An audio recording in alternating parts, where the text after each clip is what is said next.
अंबरनाथ नगर परिषदेकरता 20 तारखेला मतदान होणार आहे। प्रचाराला शेवटचे 2 दिवस बाकी आहेत आणि आज मुख्यमंत्री फडणवीसांची सभा होतीये। भाजप उमेदवार तेजश्री करंजुले यांच्या प्रचाराकरता मुख्यमंत्री फडणवीस अंबरनाथमध्ये आज जाहीर सभा घेत आहेत। अगदी थोड्याच वेळात सभेला सुरुवात होणार आहे। दरम्यान अंबरनाथमध्ये शिंदेंची शिवसेना आणि भाजप यांच्यामध्ये थेट लढत पाहायला मिळते।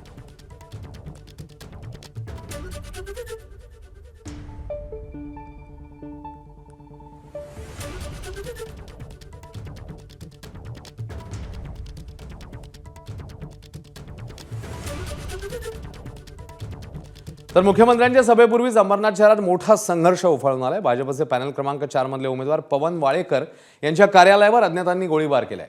बाईकवरून झालेल्या दोघांनी या गोळीबार केला। माझाच्या हाती गोळीबाराचं सीसीटीव्ही फुटेज लागलंय। मात्र गोळीबार करणाऱ्यांचं नाव सांगूनही गुन्हा दाखल केला जात नाहीये असा आरोप भाजपचे माजी आमदार नरेंद्र पवार यांनी केलेला आहे। नरेंद्र पवार, गुलाबराव करंजोळे यांच्यासह कार्यकर्त्यांनी अंबरनाथ पोलीस स्टेशन बाहेर ठिय्या आंदोलन केलं। मतदानाला अवघे 2 दिवस बाकी असतानाच गोळीबाराची घटना घडल्यानं एकच खळबळ उडाली आहे।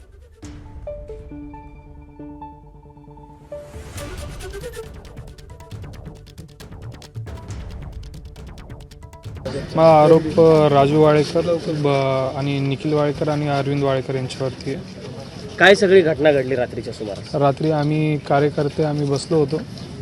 त्यानंतर सगळे जेवायला गेल्यानंतर मी दरवाजामध्ये येऊन फोनवरती बोलत असताना दोन जण बाईकवरती आले आणि त्यातला मागा जो बसलेला माणूस होता त्यांनी पिस्टल माझ्याकडे करून फायर केली आणि त्याच्यामधून मी बचावलो आणि बाकी नंतर आम्ही जाऊन पोलीस स्टेशनला कंप्लेंट दिली। दरम्यान अंबरनाथच्या घटनेत पोलिसांना चौकशी करून दोषींवर गुन्हा दाखल करावा असे आदेश देण्यात आले। अशी माहिती गृहराज्यमंत्री पंकज भोयर यांनी दिलेली आहे।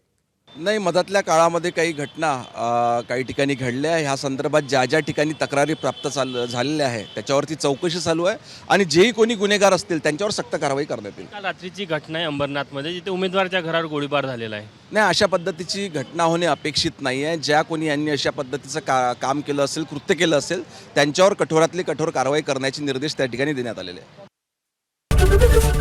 एबीपी माझा, उघडा डोळे बघा नीट।